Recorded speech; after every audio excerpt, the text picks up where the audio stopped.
Bonjour à toutes et à tous, dans cette vidéo, nous allons voir comment réaliser un vase avec Fusion. Alors, c'est bientôt la Saint-Valentin, d'où l'idée du vase, mais vous pouvez utiliser cette méthode pour réaliser beaucoup d'autres types d'objets. Le but ici est d'utiliser cette fonction, la fonction forme, qui va nous permettre donc de modeler vraiment un objet. La fonction forme a une particularité, c'est que on ne travaille pas en modélisation euh, paramétrique, pardon, on modélise avec de la modélisation organique. La différence entre les deux, c'est que la modélisation paramétrique utilise donc des paramètres, donc c'est-à-dire des formules mathématiques pour réaliser des objets, alors que la modélisation organique est plutôt conçue pour réaliser des humains, des animaux, etc. C'est normalement, on va dire, quelque chose qui est plutôt réservé aux logiciels de dessin 3D tels que par exemple Blender. Donc là, nous allons utiliser ça pour réaliser un vase. Donc pour ça, on va créer une esquisse sur le plan de dessus, qui pour nous sera le plan de dessous. Et ensuite, on va faire un cercle, puisqu'un vase, c'est en général circulaire. Et on va faire un vase qui va faire à peu près 70 mm de large. Alors en sachant que, bien entendu, c'est quelque chose que vous pouvez modifier à votre guise. Ensuite, on va créer des lignes de construction. Donc on va créer deux lignes de construction, lignes. Pour passer en ligne de construction, on pense bien à cliquer ici sur construction. Et je vais désactiver l'esquisse 3D que j'avais utilisé dans un TP précédent et qui là ne m'est pas utile. Je vais réaliser donc un premier rayon vertical, un deuxième rayon là ici, et je vais déterminer la distance entre les deux, la distance angulaire entre les deux. Donc là, on est à 17, on va plutôt mettre 15. 15, c'est un bon format parce que ça veut dire que le, le motif va faire 30 degrés. Et 30 degrés, c'est quelque chose de relativement harmonieux. Donc, on va plutôt utiliser ça et vous remarquerez que beaucoup de vases que vous avez trouvés sur le marché ou que vous trouvez sur Internet, eh bien, fonctionnent avec ce système de 30 degrés. Si votre rayon n'est pas vertical, vous n'oubliez pas de cliquer ici sur horizontal vertical et de cliquer ensuite sur cet élément euh, pour, euh, pour tout simplement le forcer à être vertical. Euh, D'une façon technique, là je ne peux pas le réaliser puisqu'il est déjà vertical, donc je ne peux pas le refaire une deuxième fois. Cela surcontraindrait mon esquisse. Voilà. Ensuite, on va créer une spline qui va être le motif de base. Donc cette spline, je vais partir d'ici. Donc je vais partir de ce point-là. Tac. Voilà. Je vais faire des points. Par exemple, un point ici, un point ici, et un point ici. Voilà, ce qui est pas mal. Ici, là, avant le rayon oblique. Voilà. Tac. Hop, hop. Et je double-clique pour terminer. Alors pourquoi je ne me suis pas mis sur le rayon oblique? Tout simplement parce que si je vais me mettre ici, eh bien, je vais avoir une contrainte qui va se créer automatiquement. Et je n'ai pas envie d'avoir cette contrainte et de devoir la supprimer par la suite. Puisque nous avons travaillé sur 15 degrés, eh bien, je vais créer un réseau qui va me permettre tout simplement de reproduire cette spline. Alors, si vous voulez modifier la spline, vous n'hésitez pas, bien évidemment, hein, puisque vous pouvez la modifier comme vous voulez. Donc là, je l'ai faite relativement tangente. Voilà, vous pouvez tirer un peu dessus dans un sens ou dans un autre. Ça fonctionnera exactement pareil. Donc là, je vais tout simplement créer un réseau circulaire. Donc pour créer mon réseau circulaire, eh bien, tout simplement, je vais en créer. Réseau circulaire. Et je vais créer un certain nombre d'exemplaires de cet objet. Donc objet, c'est la spline. Point de centre, le centre. Et là, évidemment, le nombre va dépendre. Donc la répartition complet, hein, ça veut dire que ça va prendre la totalité. Et je vais rajouter des éléments jusqu'à ce que ça remplisse intégralement le cercle. Alors ici, je vais me rapprocher pour voir ce que je suis en train de faire. Voilà.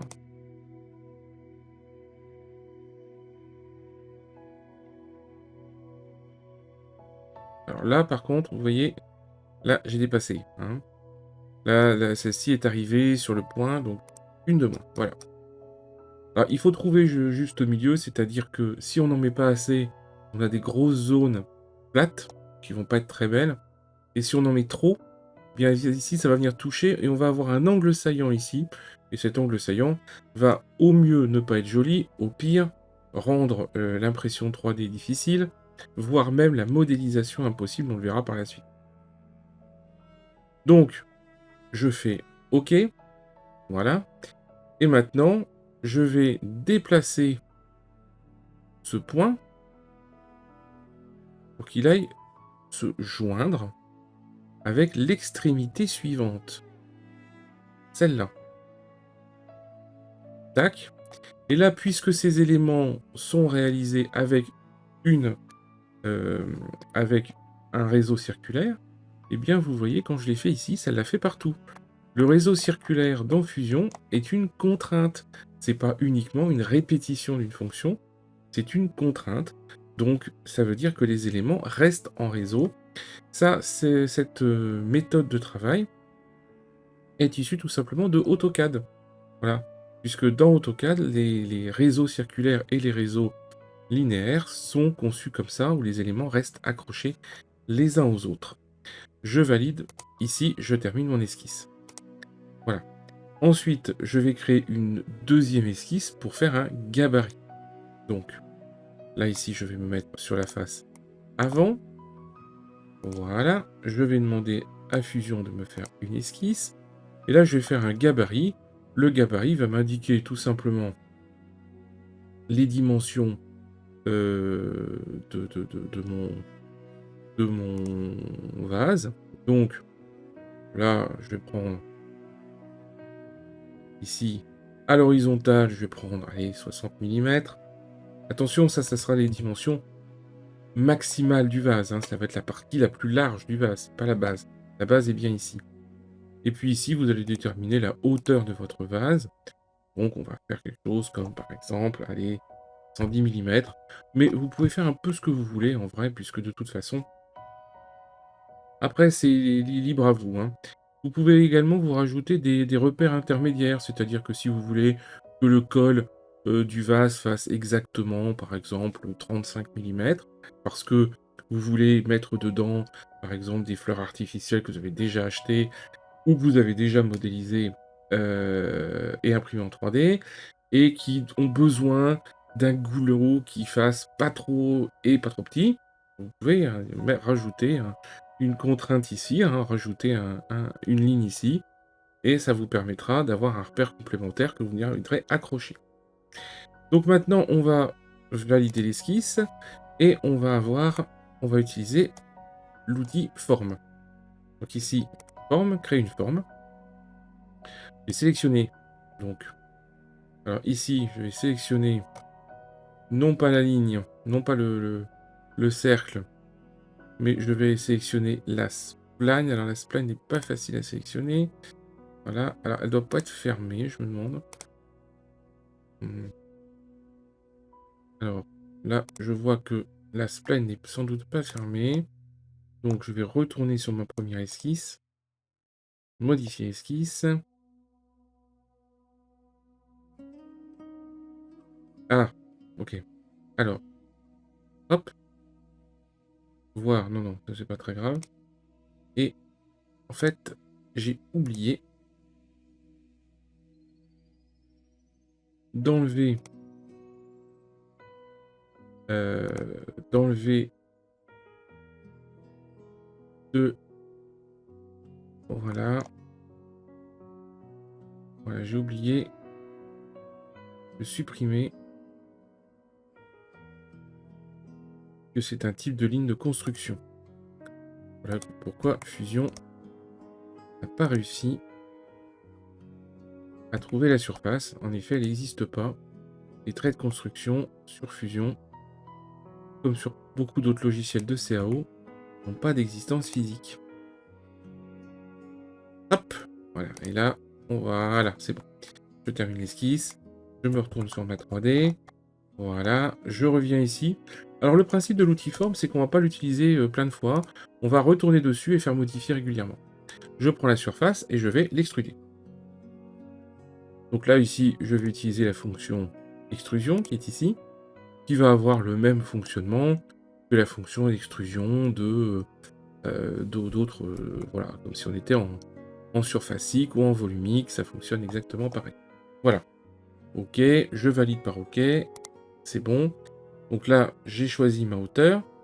Et là, je vais faire tout simplement l'outil modifier. Donc je vais me mettre ici. Voilà. Je vais sélectionner donc ici, double-clic, modifier, modifier la forme. Et là, attention, je ne vais pas tirer sur la forme pour la monter. Je vais maintenir la touche Alt pendant que je le fais. Et en maintenant la touche Alt, ça va générer, comme vous le constatez, une autre ligne. Voilà. Donc là, ici, ça va me permettre de faire un renfoncement, un côté plus épais. J'ai pas pris de bon outil. Voilà. Éventuellement un autre renfoncement. Et puis, on va venir terminer ici. Voilà. Bon. On peut faire un peu comme on veut. Donc là, je valide par OK.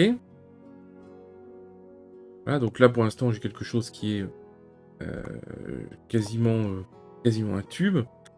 Et ensuite, eh ben, tout simplement, je vais créer ma forme en utilisant la fonction modifier. Donc je sélectionne, je reprends la fonction modifier, et ici je vais utiliser la fonction échelle. Donc je vais aller sur le dessus, et je vais changer la fonction échelle. Voilà, donc là vous avez... ouais, je peux peut-être le faire encore un peu. Voilà. Alors à savoir qu'on n'a aucune obligation, quand on utilise la fonction échelle, de... Voilà. On n'a aucune obligation de quitter le modifier la forme. On peut le garder. Alors en fait, cette fonction modifier la forme, vous allez vous rendre compte très très vite que c'est vraiment dans l'outil ici de forme, c'est vraiment la fonction principale. Voilà. Donc là, hop. Alors on n'oublie pas toujours de double-cliquer, parce que sinon on risque de faire des bêtises. Voilà. Alors ne vous inquiétez pas sur le fait que parfois c'est un peu rugueux comme façon de travailler, mais ensuite ça va se, ça va se lisser, hein, voilà. Là, celui-ci, peut-être le monter un peu, lui. Alors, vous voyez, vous pouvez monter, faire descendre un peu les boudins. Là, vous faites un peu comme vous voulez. J'ai pas un grand goût artistique, hein. Voilà, mais vous voyez, c'est étonnamment, ça fait toujours des choses qui sont assez sympathiques. Là.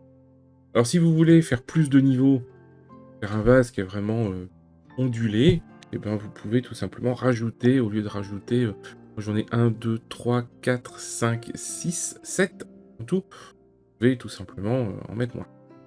Et maintenant, si je veux torsader, ça pourrait être sympa de torsader, et bien pour torsader, c'est pas compliqué.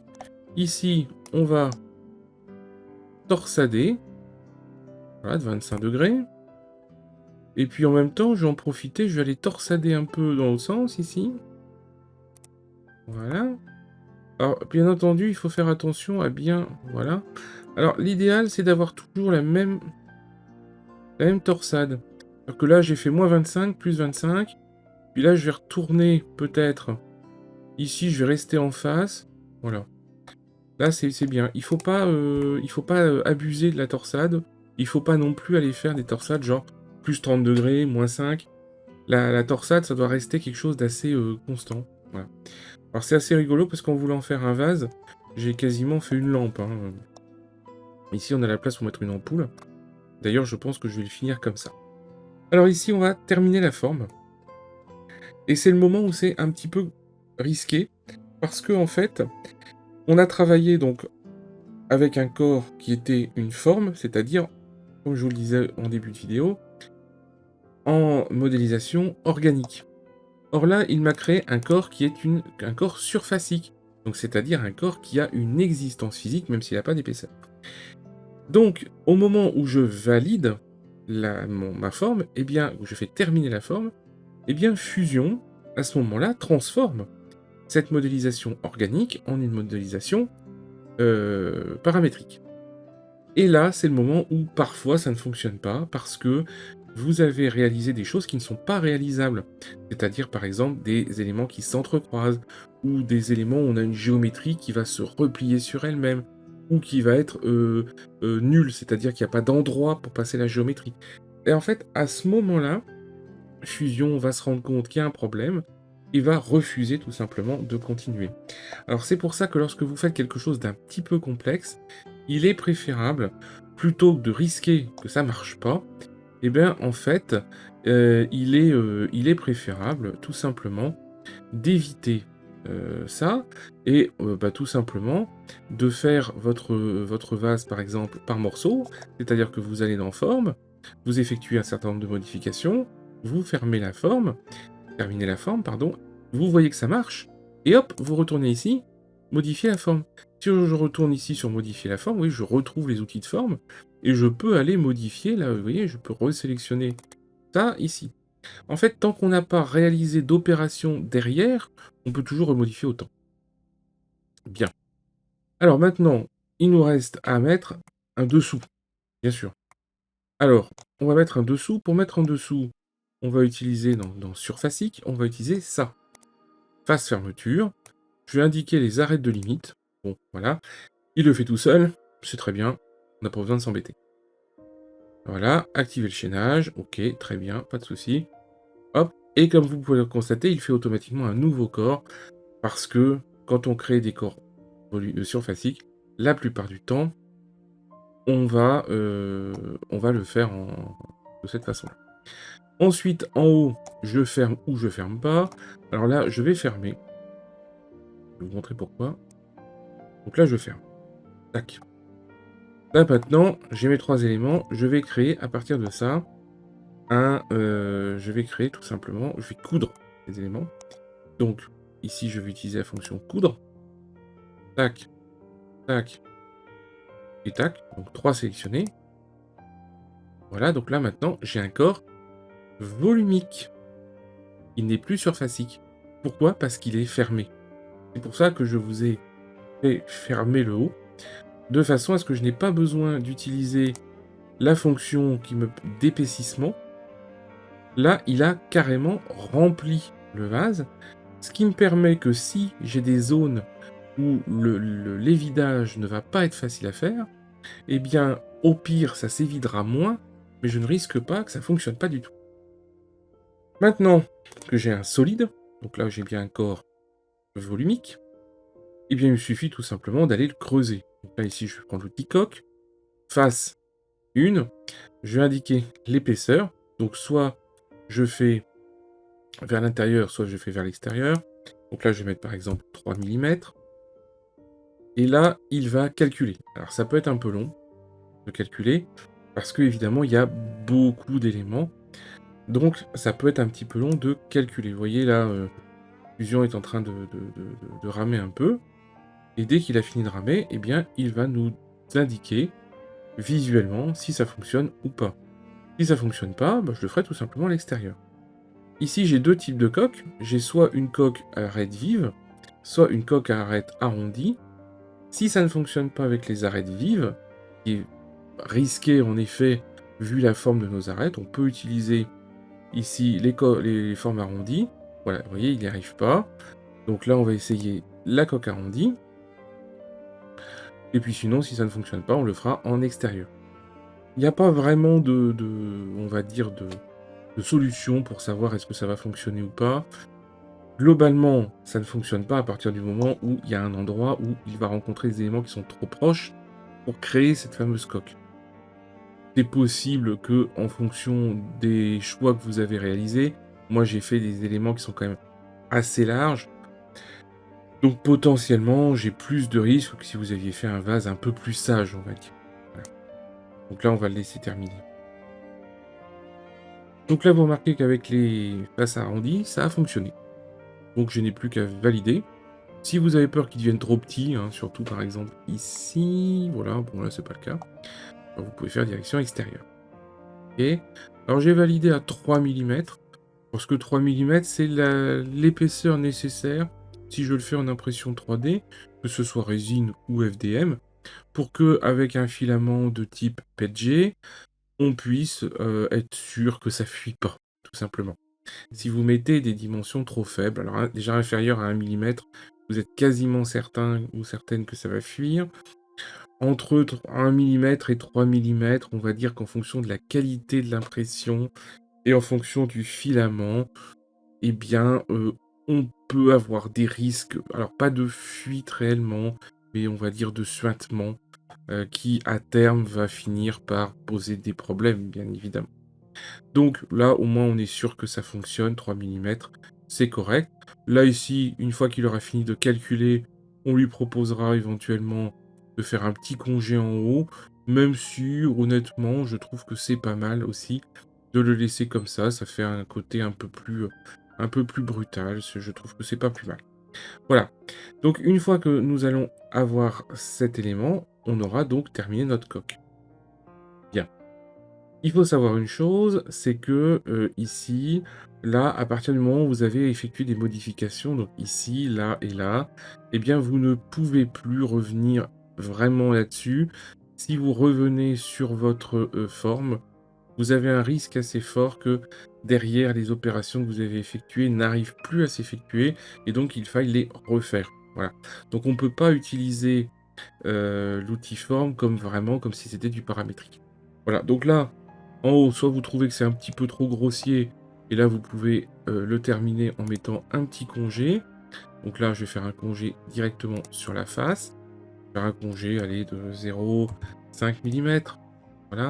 Alors c'est pareil, ça va être très long à calculer, puisque, bon, alors je vais faire 2 millimètres. Allez. Ça va être long à calculer, bien évidemment, puisque on a des splines, ensuite c'est modifié régulièrement. Là, c'est moche. On va faire 1 millimètre, hein. Attention, voilà, là j'ai fait une erreur. Dès l'instant où vous utilisez, oui, oui, bien sûr, il n'y arrive pas.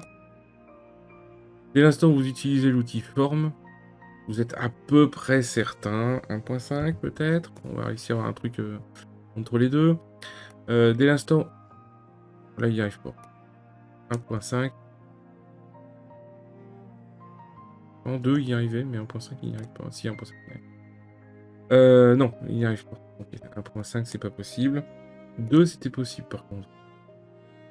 Ouais, étrange. En fait, il a dû tomber sur un cas particulier qui ne fonctionnait pas. Ouais, voilà. Ok, donc on va faire 1,3 peut-être. Allez. Voilà. 1,3 c'est bien, on va laisser comme ça. On va valider. Donc, ce que j'indiquais avant d'avoir l'erreur, c'est que lorsqu'on travaille sur une forme, eh bien, il faut pas être étonné que Fusion, après, va être plus lent. Voilà, c'est normal. Alors après, est-ce qu'on en fait un vase ou est-ce qu'on en fait une lampe? Vous savez, les lampes un petit peu couleur jaune qu'on avait dans les styles néoclassiques, rococo, etc. Enfin, entre les deux. Voilà, ces styles des années 30. Pourquoi pas? Ça peut être une bonne idée avec un PG de couleur ambre transparent, ça peut être sympa. Donc si vous voulez en faire une ampoule, un abat-jour, bah, il vous suffit ici d'aller prendre la surface du bas, là, et d'aller percer, hein. Vous réalisez une esquisse sur cette face, et puis vous percez, et ensuite vous mettez une petite extrusion sur les bords du cercle, de façon à avoir une sorte de rondelle, de grosse rondelle, hein, pour que votre douille vienne bien s'accrocher dessus. Bon là, je ne vais pas le faire, parce que globalement, il faudrait avoir les dimensions de la douille, et là, c'était pas ça que j'avais prévu. Ensuite, une fois que vous avez fait ça, bah, évidemment, on va l'enregistrer, donc CTRL S. Là, ici, on va l'appeler vase Saint-Valentin.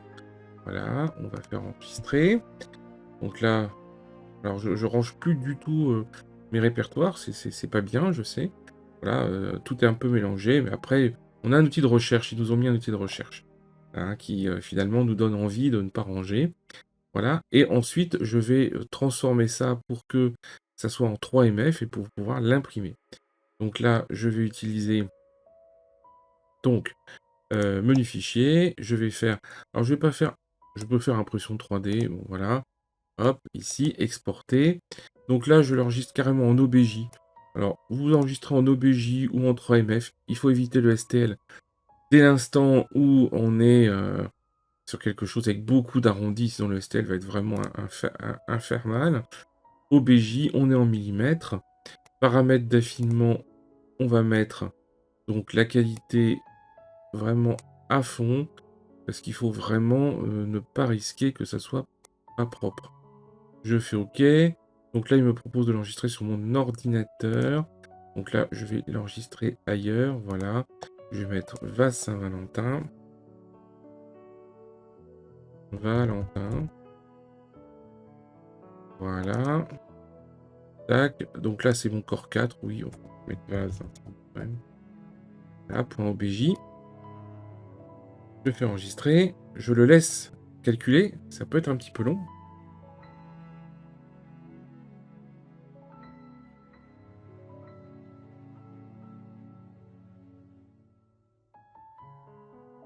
Donc là, il a terminé. Donc logiquement, il a terminé. On va pouvoir récupérer le fichier. Donc vase Saint-Valentin. Et là, j'ai Bamboo Studio qui est démarré. Alors, j'ai celui-ci qui est démarré, mais on peut faire ça avec Orca Slicer, bien sûr. Ça fonctionnera très bien également. Je prends mon fichier ici. Hein.